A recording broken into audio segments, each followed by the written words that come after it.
The following program is intended for mature audiences.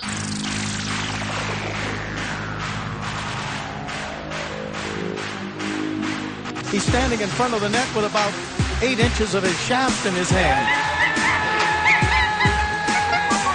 You're listening to Basically a Sports Show. Follow us on Twitter at Basically Sports. Subscribe to our podcast on iTunes. And check out every episode of the show at basicallysports.tumblr.com. Now here's your hosts, Zach, Greg, Mike. And you're listening to Basically a Sports Show. Shall we talk a little national hockey? You just can't do the NFL thing with the NHL, can you?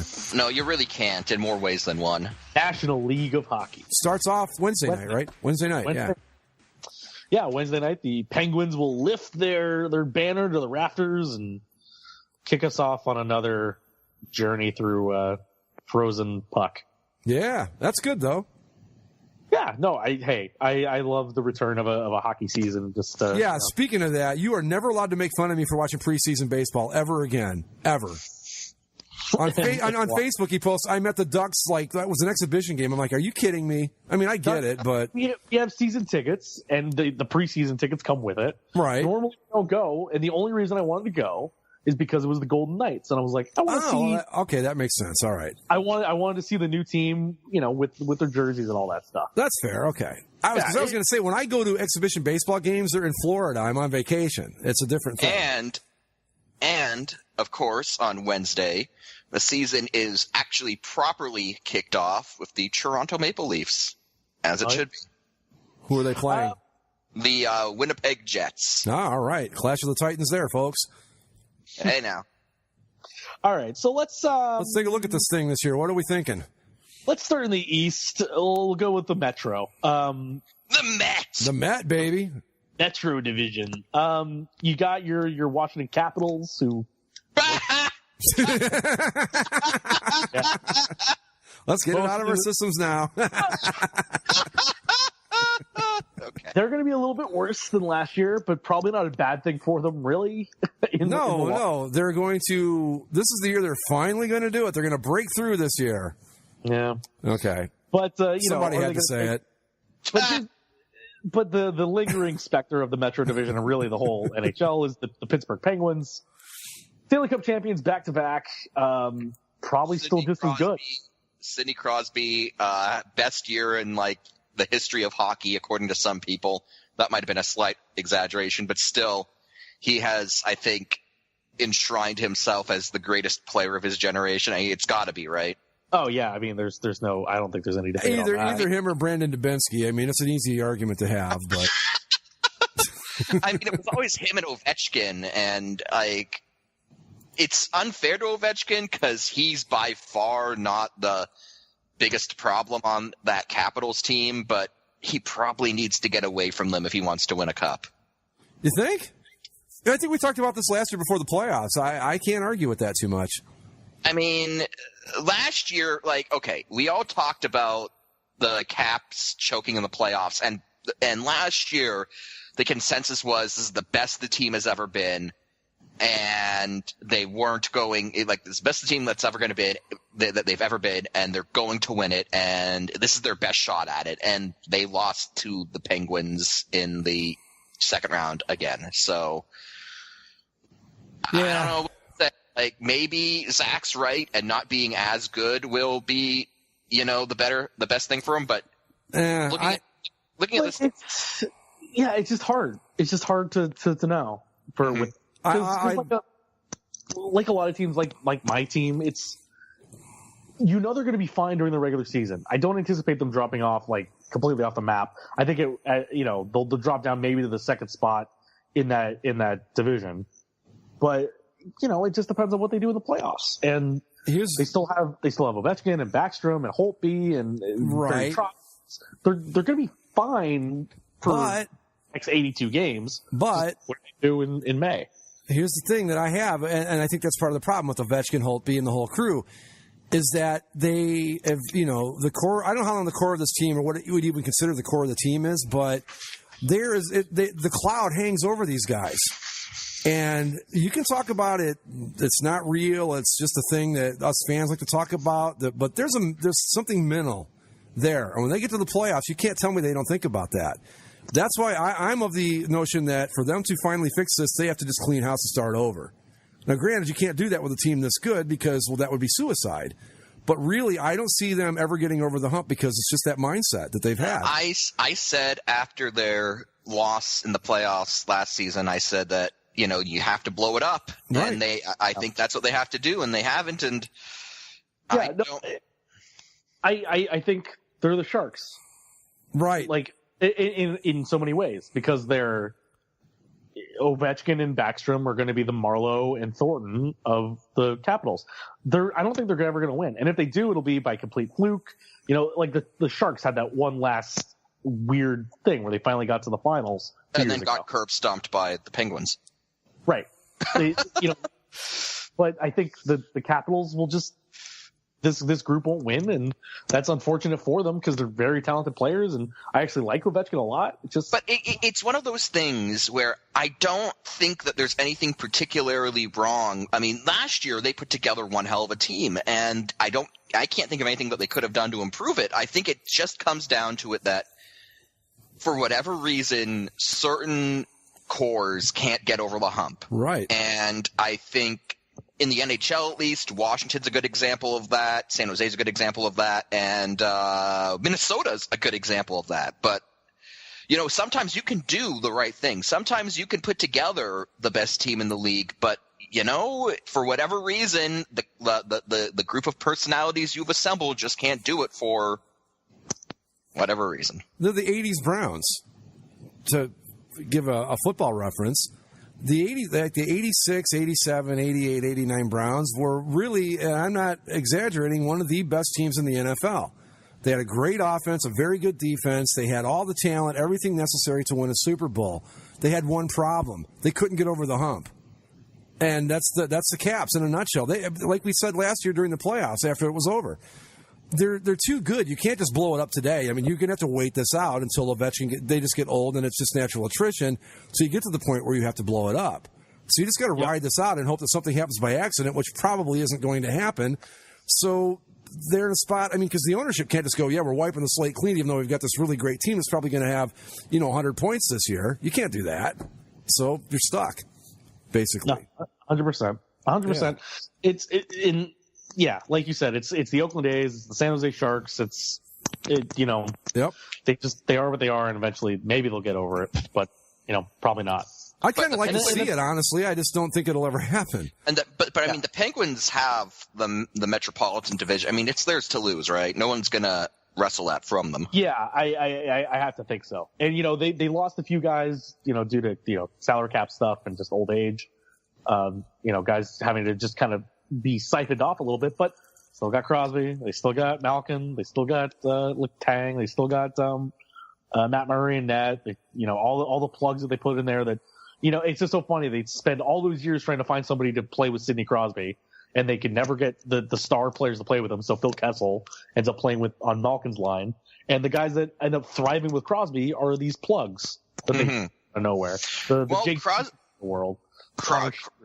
Crosby is one of those. I mean, he's a generational talent, and people like that elevate everyone you put around them. Oh yeah, of course. And it's just so funny that Phil Kessel and Sidney Crosby don't work, but Sidney Crosby and Connor Sheary are magic. Well, it's really weird. I remember years ago, I was watching a documentary on Wayne Gretzky's career, and everyone in St. Louis was hyped when Gretzky came to St. Louis, because it's we're going to have Gretzky, we're going to have Brett Hull, and that's going to be we're going to put them on the same line, and it's going to be amazing. And they just didn't mesh. They just had two completely different playing styles. So, sometimes it's not about putting a super line together. It's you have your star player, and you just try to find the support staff that meshes well with them, and that's the best support. And going back to Gretzky, I think a reason that it worked as well as it did in Edmonton is because they all kind of came up at the same time.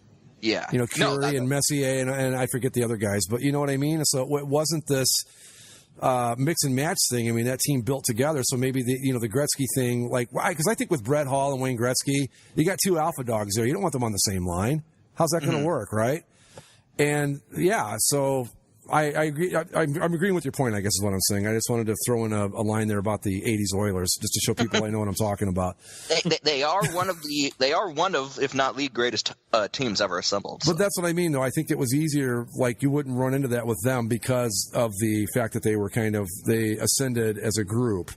Mm-hmm. You know, it wasn't like they were good and then Gretzky showed up and they had to try to find a way to fit him in, like say they did in St. Louis or, you know, that like that. But anyway.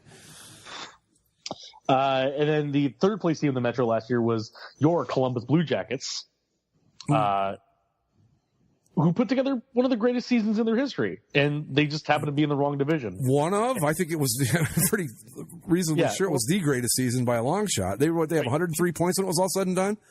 108 points, and then they lost in 5 games to the Pens. Yeah, well, yeah.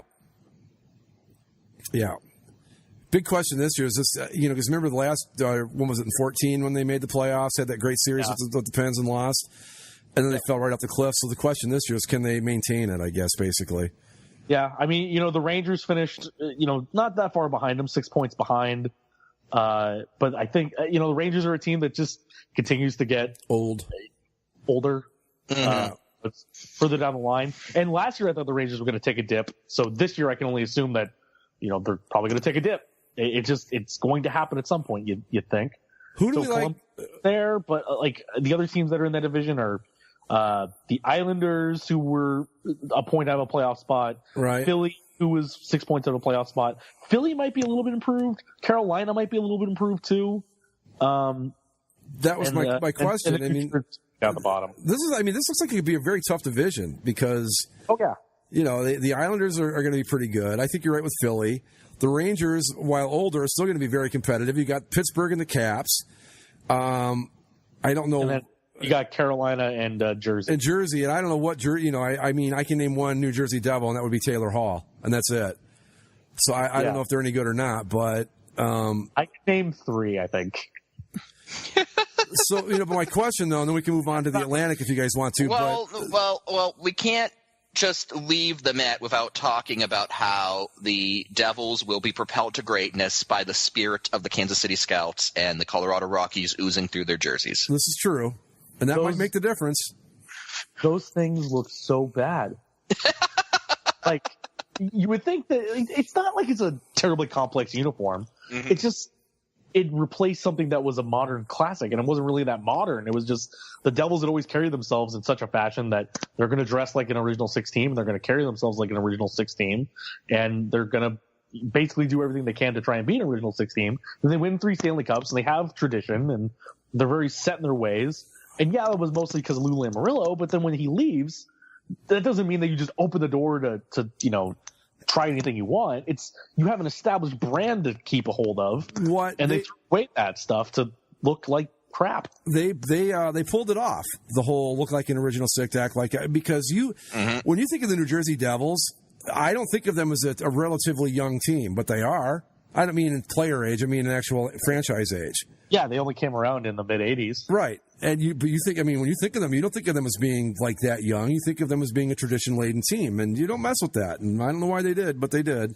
And another one of those teams that, other than changing from the green to the black, you got your look right the first time. Don't mess with it. No need.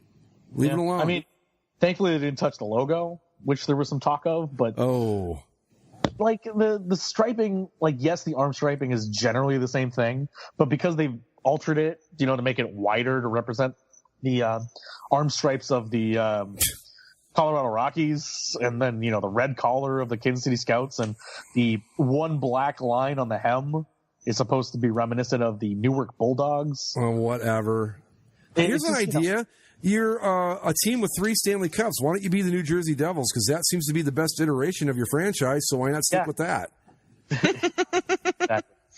And the only thing to really talk about with them is they got the number 1 overall pick with was it number 1 or number 2? Number 1, Nico Hischier, who's actually been pretty good in the preseason. Not that matters, but he'll be an okay player. He's not any sort of all-world talent like even in Austin Matthews. But so do we? Anybody that you could see surprising us out of this division? Philly, maybe? That'd be my guess. Or the Islanders might be a lot better. That would be my only 2 guesses. The Islanders, the only reason I don't want to elevate them quite yet is their arena thing, it's like it seems to be actually weighing on the players officially now. Oh, and they're still. I think this is the last year of John Tavares' contract too, and he hasn't officially said he's going to resign there. People think he will, but like, come home, John. If I know he's somebody that's concerned about the arena and where they're going to play. And the Maple Leafs own their arena, John. It's not even going to be a proud. Come on. Well, but Mike, you know what's happening to your beloved ACC after the season, right? Not if I am completely out of the loop on that. Well, I'll hold on until we get to Toronto. Just okay. Get a little teaser. Anyway, I think Philly of the teams that were outside the playoffs that can make it in. I think Philly is the team to maybe replace the Rangers out of that group. And then it just depends on if the Blue Jackets fall back to earth or not. And then that would open it up to the Rangers, the Islanders. And, you know, there was always a lot of jokes last year about, the Carolina Hurricanes, they play with possession numbers and blah, blah, blah. They're improved. And I like them getting Scott Darling in net instead of Cam Ward. So I think Carolina could surprise, but I'm not going to hang my hat on that one. All right. But when we go to the Atlantic, and we'll start with your Toronto Maple Leafs, Michael. Yeah, I just looked it up. The ACC is getting renamed. Yeah, after the season, the Air Canada Centre will be the Scotiabank Arena.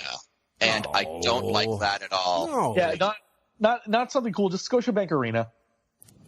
See, I know that at all. I know that Air Canada Centre is a corporate name, but sometimes the corporate names work, and that's one I think works. Air Canada Centre. It's been Air Canada Centre since it was built. It was the Air Canada. Since it was built, and it was always like, the ACC, it's where the Leafs and the Raptors play, and I don't know, it was just sort of the perfect name for that place, and I do not like it. Hi, I got a suggestion. Let's go back to Maple Leaf Gardens because that's a cool fucking name. Well, Maple Leaf Gardens is sort of in this weird where they don't know what to do with Maple Leaf Gardens, the actual Maple Leaf Gardens. Oh, well. Isn't it Anyway. like a rink? Pardon? Isn't it like a public skating rink? It's half public skating rink, but they've also turned parts of it into a Loblaws grocery store. Okay. So basically MLSE owns it, and they're just like, I don't know. Only in Canada could you skate to go get your groceries. You think about it. You just go down and you're like, I'm going to go get some groceries and I'm going to, get a skate in and that'll be the afternoon. No, the best way to do it would be to skate while getting the groceries. So that would be so wholly perfectly Canadian. That would be awesome. So anyway, let's talk about the teams themselves here. Yeah, I think Toronto barely made it into the playoffs, but you have to assume that they're going to improve. With the young kids growing up, another year in the system with Mike Babcock. And they tied Boston in points. So, but I would assume Toronto jumps Boston because I think Boston's another team that's just getting older and not necessarily improving. I think Boston will probably still make the playoffs ? But, I think they're going to be okay. Ottawa that was a paper tiger last year. And with Erik Karlsson being out for a few months, I have no faith in that Senators team to repeat what they did last year. No, especially if Karlsson being out just kind of floors them for. And the weirdest thing, I still don't think – I never thought that Ottawa team was good, but they ultimately were one goal away from the Stanley Cup final. That was such a weird play. You just kept watching it. It's like, how? How does this keep happening? But they went to double overtime in Game 7 with the goddamn Penguins. Yeah, I know. But didn't you think though? I mean, it's obviously it's overtime, so anything can happen. But I kind of thought that once it reached OT, the Penguins I never really thought Ottawa had a chance. Oh, but you think that, but hockey's weird. I know. You can always get the weird bounce. You never know. Puck bounces the wrong way, and all of a sudden it's Nashville-Ottawa Stanley Cup final. Yeah.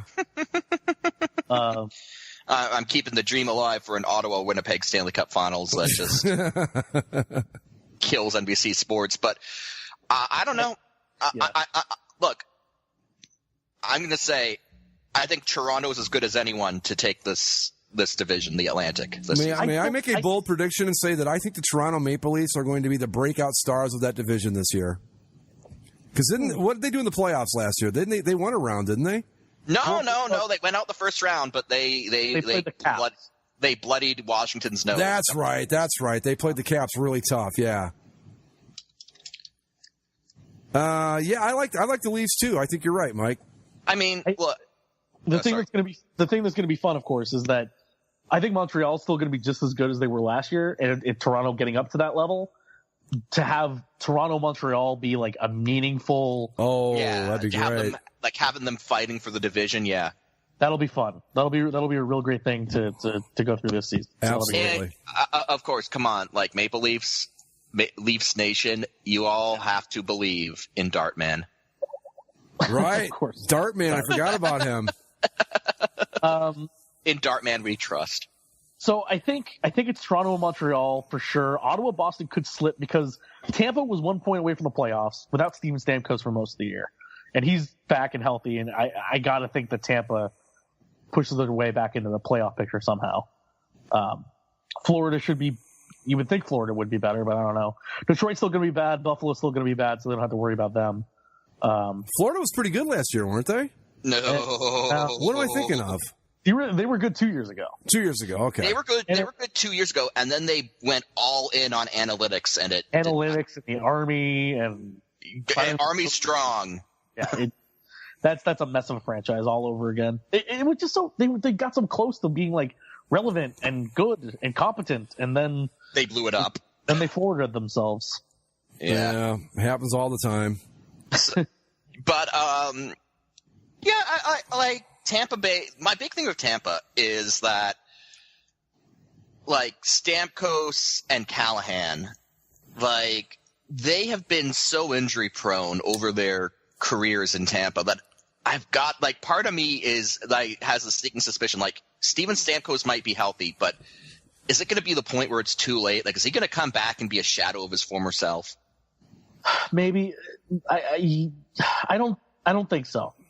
Because I think even when he was injured and coming back, like he was still productive when he would come back.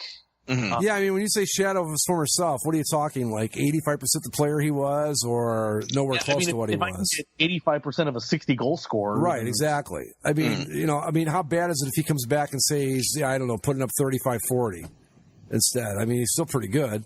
Yeah. I mean, and plus you got, Tyler Johnson and Nikita Kucherov and Andre Palat.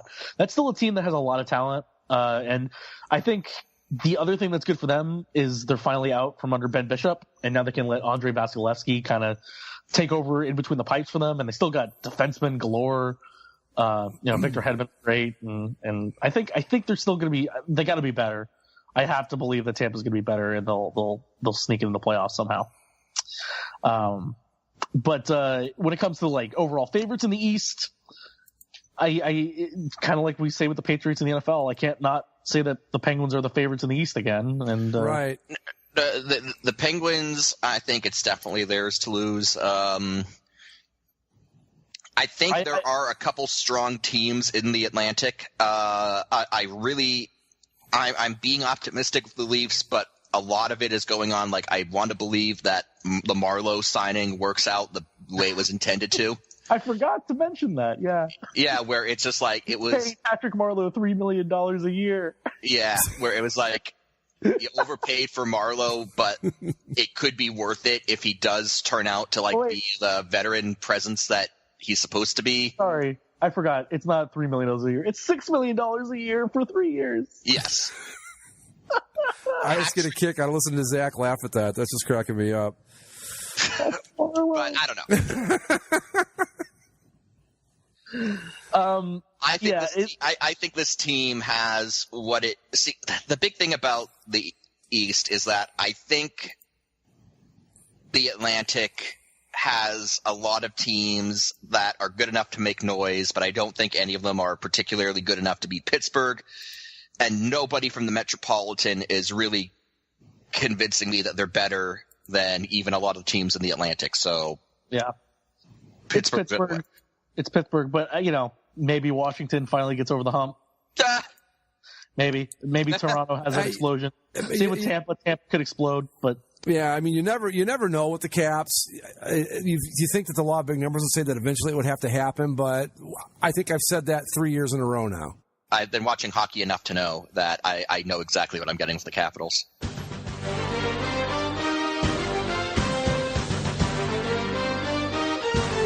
let's head out west and talk a little Western Conference National Hockey League.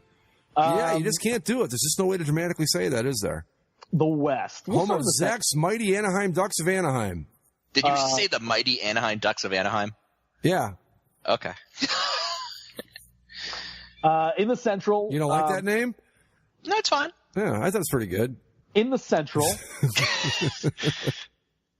Probably the most competitive division in hockey. The Blackhawks won the division. They were the first place team in the whole conference. They got knocked out by the Preds, but they had to deal with a lot of the salary cap caught up to them again. And I think they're finally going to suffer for it this time. Not that they're going to miss the playoffs, but I don't think they'll win the division. Minnesota was good, but they got Boudreaux at the end of it, like we all thought they were going to. And in that fashion, I still think they're going to Boudreaux in that they're going to improve and they're going to win the division because, they didn't win the division last year, but all Boudreaux does is win division titles. So I think they'll be better. St. Louis is a wild card to me. They could go down. They could be fine. I don't really know. Nashville barely made the playoffs, but they ended up going to the Stanley Cup final. I could see them being a Kings type team where, sure, when they make the playoffs, they're a threat, but they could also miss the playoffs in a given year. And then Winnipeg, and Dallas supposedly got better, and then Colorado is still going to be a dumpster fire. Is Ben Bishop going to be the number one goalie in Dallas? Yes. Okay.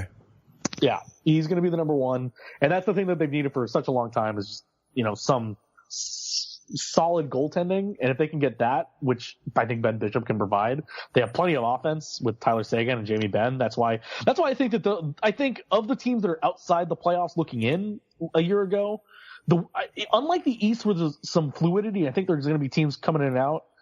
I think the West is the top three in each division. I think are still going to be the top three in each division at the end of the season, but I think Dallas could get in.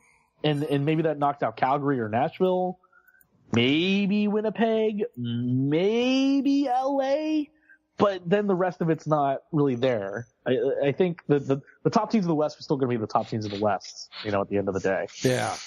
Believe in the Winnipeg Jets. Believe. They're a team that's like, you would think that at this point their coach and their GM would be on the hot seat. Mm-hmm. But then their owner gave them extensions before the season and said, no, everything's great. We are satisfied with where we are. The problem is that, ownership is loyal to their people to, a fault. So, yeah. That's the Jets' problem. Yeah. Chicago. They got rid of Chalmerson and Scott Darling and had to trade Artemi Panarin away to Columbus for Brandon Saad again. And that didn't work out so well. What happened in there with Saad in Columbus? Just not I don't think it was so much that. I think it was Saad was doing fine and okay in Columbus, just not up to his Chicago standards. And then Artemi Panarin, who was this Russian kid that was playing so well with Patrick Kane, but he came over from the KHL a little bit late, and there was something about his contract and the salary cap where the Blackhawks determined that they could or needed to trade him to avoid having to pay him a shit ton of money soon. And they did it to get Brandon Saad back, who works well with Jonathan Toews, and they're looking to spark his game back. And then they re-signed the corpse of Patrick Sharp. So I don't know. I think it's just a matter of that. Because I just get the impression that Saad worked better in Chicago's system than he did in Columbus's. Yeah. Because I don't want to say it was a disappointment, but when they got him, I thought, man, that is, talk about getting a guy right at the right time. He's going to blow up and be a really great player, and it just never kind of happened. Yeah, he's a good player. He's a good enough player, but sometimes it's just you have to play with the right player that complements your game. Right. And I think you get that with him and Jonathan Toews. Yeah. And Taves' offensive production suffered without Saad too, so it's kind of a two-way street there. I think Chicago will drop down. I think the Chicago dynasty is over. Well, I am with them like we are with the Patriots or the Alabama Crimson Tide. I'll believe it when I see it. I they're still going to be good. They're a team that can make the playoffs, and because of the way the NHL playoffs work, they could get hot and make their way back to the final, but they're not the dominant force that they once. Did they went out in the first round last year, didn't they? Right. They lost it they got swept by the Predators and scored a total like 1 goal. 3, I thought it was 3, yeah. Goals. Wow. And then Minnesota, I think, again, Boudreau's going to Boudreau. I think Minnesota will win this division this year. And No, I don't think so at all. I think they'll win the division and then they'll lose in the second round again. I have a hard time being sold on the Wild. I think they're a good, solid, fundamental hockey team, and I don't know that that's enough. Well, I think if it's not Minnesota, I think the team that could sprout up and win that division is Nashville or is Dallas with their goaltending and then the offense. Dallas, I think, has a better shot at this division than Minnesota. Minnesota, I think I saw that, like, over the past 5 years, they've won less and less games once they've made the playoffs. And I don't know. I think it's a bit drastic to say that they're going to miss the playoffs entirely. I don't think that's going to happen, but I think they're going to sit at a comfortable number 3 spot. Yeah, like they always do, right? And I don't know. God, maybe I just don't want to believe that they're going to win the division, because if they win the division, the insufferability of Wild fans would just be even worse than it already is. Well, no, they wouldn't be that insufferable. All I hate to say is you're going to lose in the first round. And then they'll shut up, because they will. They lost in the first round last year too, right? Guys, why can't you just admit that despite all of the problems, they are a good team? I don't know if there's such a thing as a team being built for the regular season in the NHL, but these guys seem to be that team, if there is such a thing. Like, you hear about baseball teams, this is a great regular season team, but they can't do shit in the playoffs. That's what the Wild remind me of. Like, they're a good regular season team. Like, if you need to win a stretch of games over a 40-game stretch, they're your guys. But if you've got to win 4 out of the next 7, no. That's not the group you want to go to. That's the way I feel about them. They don't have that gear, man. They don't have that thing where I look at them and go, these guys can dominate. I just don't see it. No, I agree with that. Yeah. But yeah, this division is going to be just extremely competitive, really. I mean, I say that like St. Louis will drop out, but St. Louis could also put it together maybe and win the division. I don't think so, but because I think that they're just dealing with injuries, and I think it's kind of a mindset thing with them again. Oh, after last year's playoff exit, I think you definitely saw. I mean, you had players breaking down in tears in the locker room afterwards. That's not a good sign for morale going forward. Yeah. No, and they've got the same mental problem that that Washington has. Mm-hmm. They've got the same mental problem that San Jose had and probably still has to some extent, where you can't get over the hump, and I don't see like getting any better. I'm officially off the Blues this year. This is it. I'm not even at the beginning of the season am I going to get on. I'm taking all of my money and moving it over to my Winnipeg Jets. Woo! You're moving it over to the Winnipeg Jets? Yeah, just because for fun. I know they're not going to do anything, but I like them better. What do you think about Nashville? Do you think that what I said with them being a Kings type team where they could miss the playoffs or win the cup is? Well, I was looking at the roster and I thought, okay, what do they have? And I don't know. I mean, they got Ryan Johansson, you got PK Subban, Ryan Johansson coming off of the compartment surgery where like an air bubble exploded in his thigh in the playoffs. Yeah. Truly, God was working against the Predators that day. Philip Forsberg. Praise be his name. But, you got guys like Scott Hartnell who can get hot, but he's 35 years old. I don't know. I don't know what to make of him. Well, it was when we took a break in the recording, Zach, you actually reminded me something I had forgotten, which is that this team barely made the playoffs last season. Yeah, they were in the 8th seed. They made it in by 7 points, but yeah.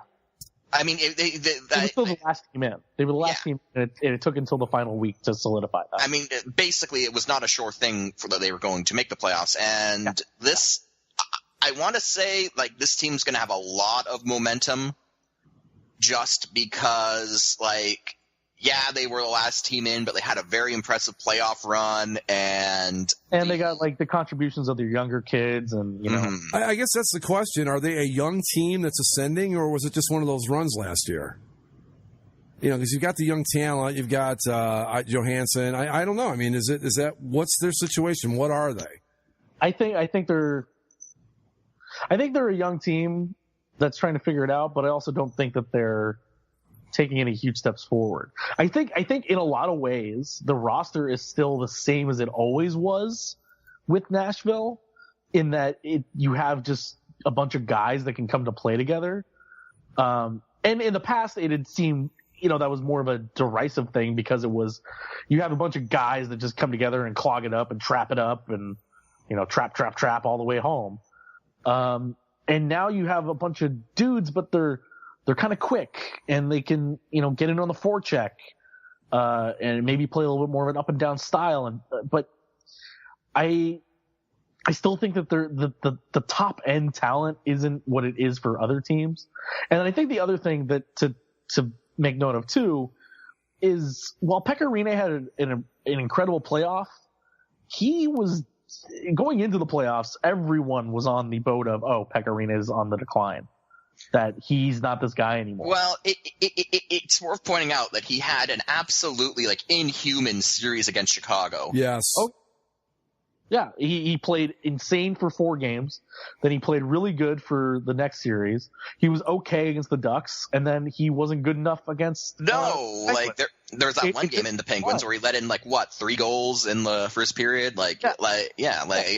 His numbers steadily declined as the playoffs went along. And he had a hot stretch, but I think when it came to the regular season, it was below what it was clear signs during the regular season of, he's starting to go on the backside of the things now. Mm-hmm. And I'm still going to bang. Oh, go ahead.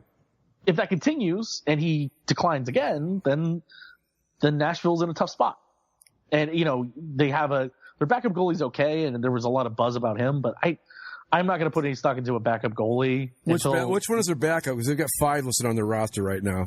UC Saros. Okay.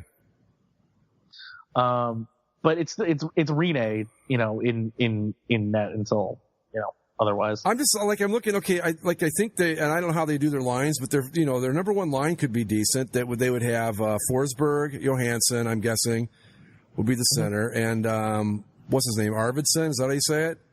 Yeah, Victor Arvidsson. I mean, that might be pretty solid, but then I don't know. I'm just, again, now it's just, total lack of familiarity of players on my part, but I don't see a lot of names jumping off here. I'm gonna go my gut feeling in the Central. You're looking at Chicago, Dallas, and Nashville, with Nashville probably at the number 3 spot. Okay. If things sway a certain way, maybe St. Louis leapfrogs Nashville, and Nashville maybe gets in a wild card spot. But the thing is that I think there's a lot of very good reasons why the Nashville Predators could just miss the playoffs entirely. But I think what's going to end up helping them, and this is an intangible, I admit, but we talk about it a lot, how you can say momentum doesn't exist in sports until you see a clear example of it. And I think that not necessarily the momentum of what they did on the ice, because especially in the case of Pekka Rinne, Zach pointed out, he steadily declined all through the playoffs. But I think the momentum from just the hype last season, because he got the fans excited, there was this energy in Nashville for the team. And I think that's going to carry them maybe for a month or two. And I think before that wears off. And I think that in that time, if they are able to take advantage of that sort of momentum surge, if they're able to win enough games, then, you put that in the bank, and when it comes time for the final standings to shake out, they've got enough wins to make the playoffs. So I don't know. The Nashville, nothing feels right about saying the Nashville Predators missed the playoffs. I can certainly see how they're going to, but I just don't want to make that prediction right now. I think they make the playoffs. I don't know that, if Chicago falls off because of the salary cap issues and stuff, I mean, it kind of opens it up. If Dallas gets better, that makes it tougher, but I'm just not sold on the Minnesota Wild. And then you got Colorado, who's not going to be good. And Colorado. St. Louis is not going to, St. Louis could be a million different things, and Winnipeg. So I don't know that Nashville, it might just be simply a matter of they're just in the right place at the right time, and it'd be very tough for them not to make the playoffs in that division. I don't know. I think, like I said, I think Nashville's a team that could either make it into the playoffs and give people a run for their money, or miss the playoffs. Like they're really a team that could finish all over the board. So you're looking at them as like another Los Angeles Kings, basically. Oh yeah, exactly. Okay. Yeah, they can either make the playoffs, either barely, maybe they put it all together and they have a great season and they finish in the top 3. Maybe they miss the playoffs altogether. I really don't have a good pulse on what this team's going to do. All right. There's a lot to figure out with them for me. So who do you like for the division? For the division, I got Minnesota. Okay. I think that they're going to be just as good for the most part, regular season wise. And Chicago will drop down, and then Dallas will jump up and give a push. But I think Minnesota has staying power in that sense. I don't think they're going to do anything once they make the playoffs, of course. But regular season wise, I'd pick up the win of the division. I'm going with Dallas to win the division. I like Dallas too, just for fun. I think Zach's probably right. I think Minnesota will win, but I don't know. I don't begrudge that pick either, because it's not exactly like Minnesota inspires a whole lot of confidence. No, just over to the Pies, they're really good. Yeah, we heard all that shit last year. To the Pacific, and the Anaheim Ducks, 5-time division champions in a row there. Five time. And I don't always like going out on this limb, but I think the Ducks have to be the Cup favorite out of the West. Like I think they should be the top team in the West. Can I just say, looking at the standings for the Pacific, I see Edmonton, Los Angeles, Vancouver, San Jose, Vegas, Anaheim, Arizona, and Calgary. And Vegas just looks so goddamn weird. Like, just put Las Vegas. Just call the team Las Vegas. Jesus. I don't know. Out of the West. Wow, I don't know. I think because Anaheim's there. Edmonton, everyone's saying that Edmonton's going to improve, but I think Edmonton still came out of nowhere last year to get to that 103, and they'll push the Ducks for sure. I think Edmonton is the next in line when it comes to this thing, and the Ducks window is not that much open that much longer. But I still think the Ducks have enough to be the best team in this division, and I think top to bottom with the talent they have, and when they're completely healthy, because you have Ryan Kessler's out till December. And Hampus Lindholm starting off the season rehabbing, and Sami Vatanen is also rehabbing a similar injury. So if those injuries affect them, then maybe they don't win the division, but they're still going to be, when they're healthy at the end of the year, they'll be a team to be reckoned with, at the top of this conference. But when all things are equal, I would still say the Ducks are the favorite here. Edmonton, they have the offense, they have the young talent, they have the Connor McDavids, but the defense still has a lot to be worked on for me. And I still think,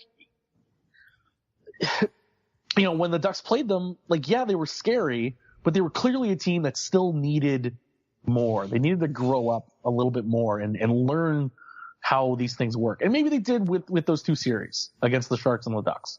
And maybe they do overtake them, and maybe this is just my biases, showing. No. But I still think that the Ducks are better than the Oilers right now. That won't be true for too much longer, but I think right now the Ducks are still better than the Oilers. And then the Sharks are the Sharks, and the Kings are the Kings, and Arizona might be better. And I think Vegas will finish ahead of Vancouver. Really? At the end of it. Yeah, I think Vancouver's really god awful. Wow, because Vegas, if you remember, we talked about it when they had the draft, that they didn't go for the let's win a little bit now. Yeah. They went the whole developmental route. They're still going to be better than Vancouver? Yeah. Because Ooh. I think Marc-Andre Fleury will win a few games, and maybe they'll have the scrappy underdog of, hey, we're a bunch of Island of Misfit toys. Let's pull together and do this thing. I think Vancouver's just in such a bad place right now that it needs an enema. I think conventional wisdom says the Oilers need another season to percolate, to really kind of emerge as the top team in this division, but fuck it, I'm just going to go ahead and say maybe 1 year early, Oilers are going to win this division. I'm going with just gut instinct on that, but I think this Oilers team, because, man, they were coming on like gangbusters last year, and they're not going to get any worse. I like them, too. But I like Zach's Ducks, too, but that – I don't know, though. I see Corey Perry's like 33 now, which is it's not ancient, but the years are starting to catch up on a few of the bigger names with these guys, so I don't know. Hail Connor McDavid. But that's exactly why I say that the Ducks window isn't open for too much longer. And I'm fully aware of the fact that sooner than later, the Oilers are going to be running this division, roughshod for a few years. I don't know. And I think the only thing that would keep the Ducks from winning this division is those injuries early in the season, and then they have those points to make up, later in the season. Right. But there's you've got to think about injuries down the road, too, but then everybody does. But, yeah. Yeah, but it's starting off for when they're starting the season this week, based on the guys that are going to be out, that I know they're going to be out until definitive times, I think at worst they finish second place in this division. Like they're first, second. It's either them or the Oilers. The Sharks. We've talked over the Sharks thing so many goddamn times. With Marlowe moving on, this has got to be the year that the Sharks do have that drop off, right? Like this has to be the first year of the rebuilding. Wasn't Joe Thornton like 52 years old now? Well, they still got Joe Thornton, and they decided to sign him for a 1-year contract. Well, his hip is 52 years old at the very least. Yes. Yeah, this is still a guy that played on an entirely torn ACL last year, which was a detriment to him because again they played that very fast and young Oilers team in the first round, and having Joe Thornton out there with a torn ACL when he's not exactly a speed demon, the best of times these days, was probably not to that team's advantage. And he also seems like a guy that's been playing so long that he came up with Boston when Bobby Hull was still there. That's a slight exaggeration. Just a slight one. I'm trying to think. I couldn't think of any 80s Brewers where I would use one of those. Was he on the team with Ray Bourque? Was he on the Bruins with Ray Bourque? Boy, I don't know. When did he come up? I don't think so. Well, Ray Bourque won the Cup with the Avalanche in what year was that? 2001. Yeah, so Thornton's been around since before 2001, hasn't he? I think I'm looking for pictures. I want to say he came up in like 98. I'm trying to see if there are pictures of them together. When did Joe Thornton come up? I want to say it was 98. Let me find San Jose here. He was the first overall pick in 1997. So, first season, 98? His first season with the Boston Bruins was 97-98. Yeah, told you. And he's been in the NHL save for that 04-05 lockout when he played for HC Davos in Sweden. No, sorry, Switzerland. And people think I don't know my hockey. Look at that.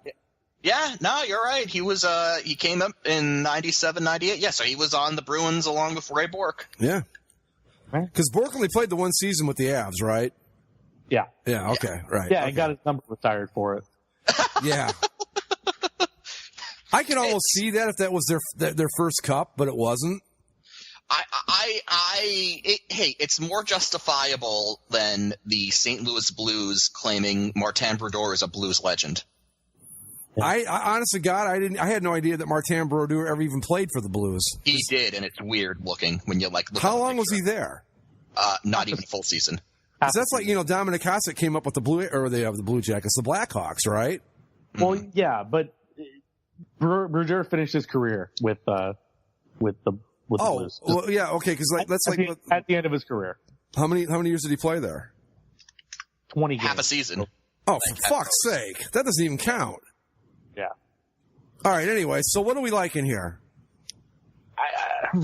Again, the Ducks and the Oilers. I think the Sharks are the Sharks. Calgary is interesting. So many people are saying Calgary is going to be better. I think they're going to be worse. Well, here's the thing with Calgary. They didn't fix their goaltending. Like they were bad with Brian Elliott. So, oh man, our goaltending's bad. Brian Elliott's not the answer. Who should we get? Oh, I know. Let's trade for Mike Smith. Not like what?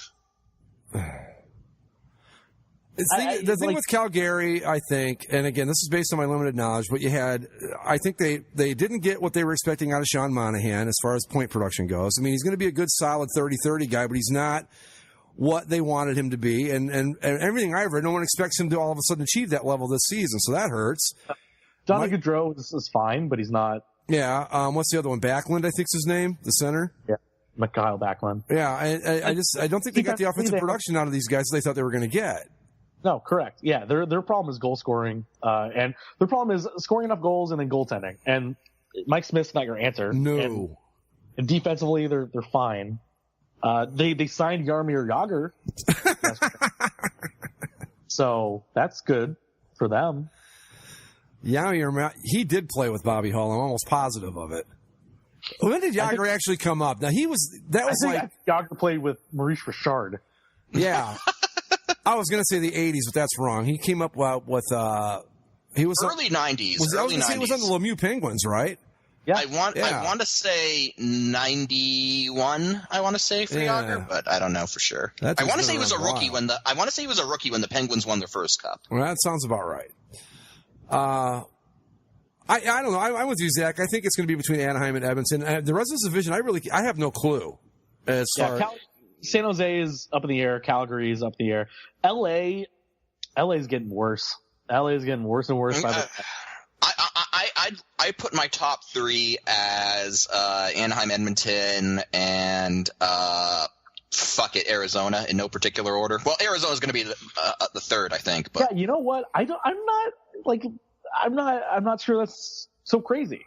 Mm-hmm. The Coyotes trade for Hjalmarsson and for Antti Ranta and Derek Stepan, and they got the young kids, the Max Domis in there, and Max Domi, who's going on Twitter and causing a ruckus like a criticizing Canadian immigration policies, which is yes.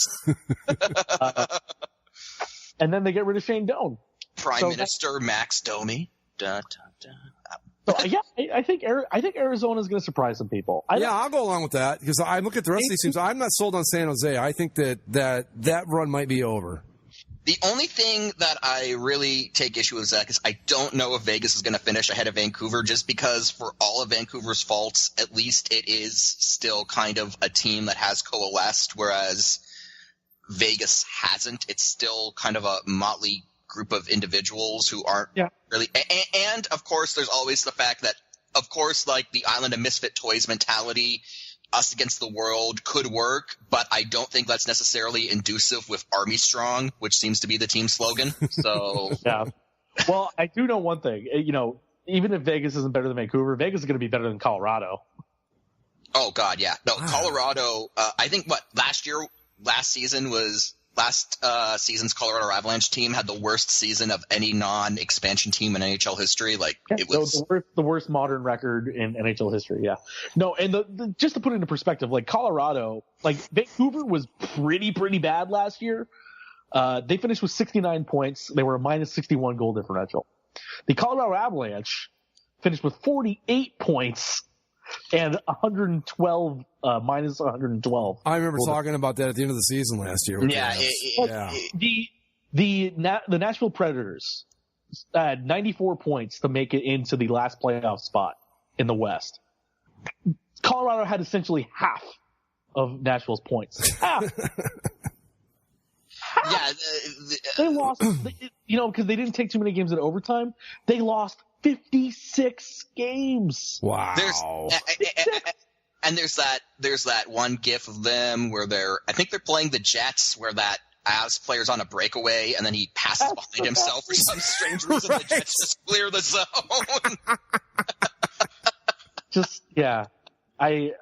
Nothing could be as bad as the 2015-16 Colorado Avalanche. That gif of that play is just, that thing is outstanding. I don't know. The 2017, the 2018 Avalanche might give them a run for their money. I don't know.